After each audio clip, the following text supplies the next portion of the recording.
បាច់មកវាគឺធំមែនទែនហើយម៉ាស៊ីននេះគឺម៉ាស៊ីនដែលតែកំងចេញពីរោងចក្រតែម្ដងមកនឹងធ្វើការ review ឲ្យបងប្អូនស្គាល់ពីស្ពេចរបស់វាហើយស្គាល់ពីរូបរាងរបស់វាបាទហើយឥឡូវនេះរាងរបស់វាគឺបែបនេះបាទគឺស្អាតមែនទែនប្រអប់របស់វាគឺចាំងផ្លេចតែម្ដង logo Dragon ហើយមានពំលេចជាមួយនឹង MSI logo ថ្មីទៀតបាទឥឡូវយើងនឹងធ្វើការ unbox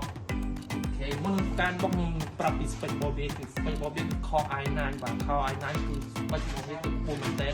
ហើយតែតនឹង hard disk របស់វាគឺ 2T PCIe ហើយជាមួយនឹង RAM របស់វាគឺ RAM 32GB 32GB គឺ 16GB គុណ7បាទហើយចំពោះ screen របស់វា refresh rate បាន 120Hz ហើយតែតនឹង screen របស់វាគឺកញ្ចក់ anti glare បាទកញ្ចក់ anti glare IPS បាទហើយយើងទៅមើលរូបរាងមានអស់គ្នាបាទអូយកប់សេរីតែម្ដងបាទ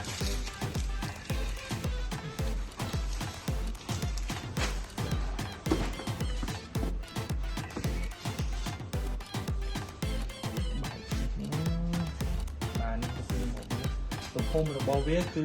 17 អ៊ីងបាទ17 អ៊ីងនេះគឺជា model របស់វា Stealth GS77 បាទហើយតកង keyboard របស់វាគឺ keyboard RGB Party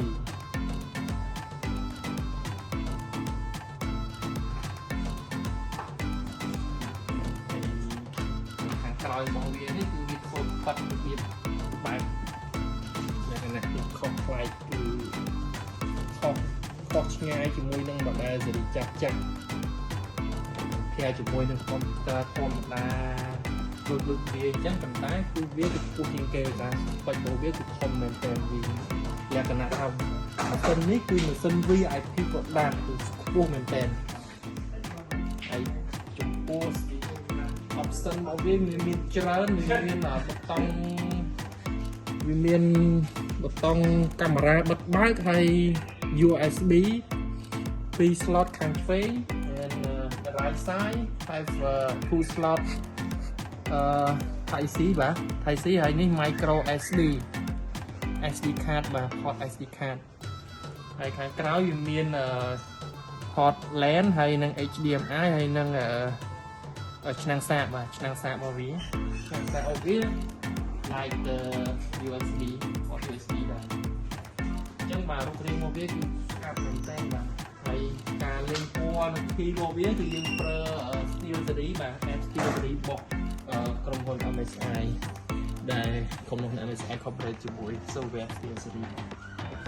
អូខេមានតែប៉ុណ្្នឹងទេបាទអរគុណច្រើនបាយបាយ